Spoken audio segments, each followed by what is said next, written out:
ओम नमः शिवाय। हमारे चैनल पर आप सभी का स्वागत है।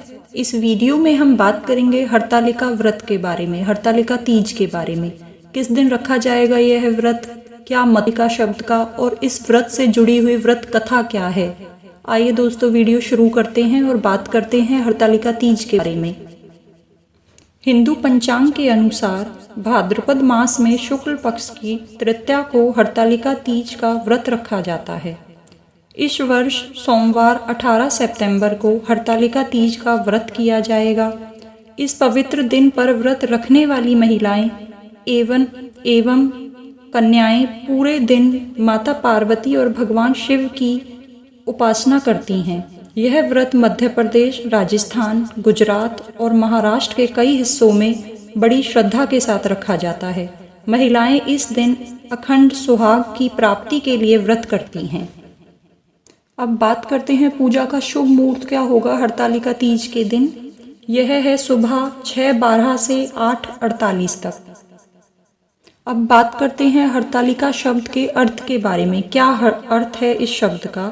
हरतालिका शब्द संस्कृत के दो शब्दों से मिलकर बना है। पहला शब्द है हरत, जिसका अर्थ होता है हरण करना, और दूसरा शब्द है आलिका, जिसका अर्थ होता है सखी। अब शुरू करते हैं इस व्रत से जुड़ी हुई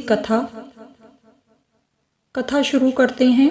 इस व्रत के पीछे जो पौराणिक कथा है वो कुछ इस प्रकार है कि माता पार्वती ने अपने 107 जन्म लेने के बाद 108वां जन्म गिरिराज हिमालय की पुत्री के रूप में लिया। शैलपुत्री के रूप में उन्होंने 12 वर्षों तक कठोर निर्जर तपस्या की थी, जिसमें हर एक ऋतु के कठोर प्रहार को उन्होंने सहन किया। गिरिराज अपनी पुत्री को ऐसी दशा में देखकर चिंतित थे। ऐसे में एक दिन नारद ऋषि उनसे मिलने आए और उन्होंने गिरिराज को बताया कि भगवान विष्णु उनकी पुत्री की कठोर तपस्या से बहुत प्रसन्न हैं और उनसे विवाह करना चाहते हैं।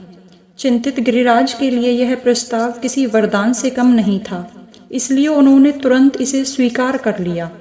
परंतु जब यह बात पार्वती माता को पता चली तो वह यह सुनकर बहुत दुखी हो गई और उन्होंने अपनी दुविधा अपनी सखी को बताई कि वह विष्णु भगवान से नहीं शिवजी से प्रेम करती हैं और उन्हीं से विवाह करना चाहती हैं। यह सब सुनकर उनकी सखी ने उनकी मदद करनी चाहिए और मदद के लिए उनकी सखी ने उनका हरण करके एक घने जंगल में ले जाकर गुफा में छुपा दिया। इस गुफा में पार्वती ने रेत से शिवलिंग बनाया और निराहार और निर्जला रहकर शिवजी की पूरी तल्लीनता से आराधना की। यह पूजा आराधना इतनी कठिन थी कि भगवान शिव का आसन कांपने लगा और उन्होंने माता पार्वती को दर्शन दिए। जब माता पार्वती ने उन्हें बताया कि वे उन्हें बहुत पहले से अपने पति के रूप में स्वीकार कर चुकी हैं, तब भोलेनाथ ने उनकी तपस्या से प्रसन्न होकर उन्हें अपनी अर्धांगिनी बनाने का वचन दिया। यह दिन हस्त नक्षत्र में भद्रपद शुक्ल पक्ष की तृतीया का ही दिन था, जो कि हरतालिका तीज के रूप में अब मनाया जाता है। शिवजी से मिले वचन के पश्चात माता पार्वती ने उस शिवलिंग और पूजन सामग्री को जल में विसर्जित कर दिया और अपने व्रत का पारण किया।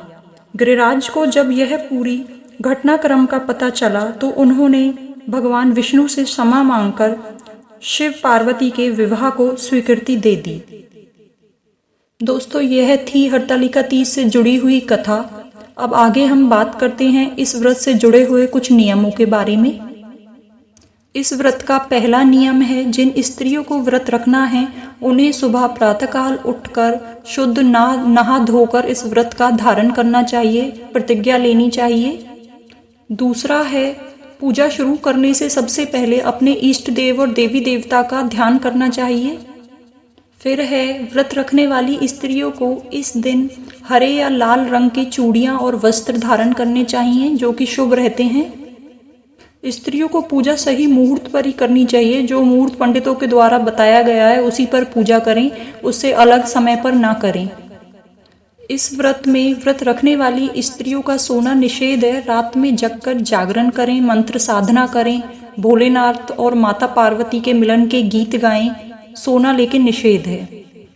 व्रत को पूरा करने के बाद स्त्रियों को अपने बड़ों से आशीर्वाद लेना चाहिए और प्रसाद को सब में बांटना चाहिए। ये बात हो गई दोस्तों नियमों के बारे में।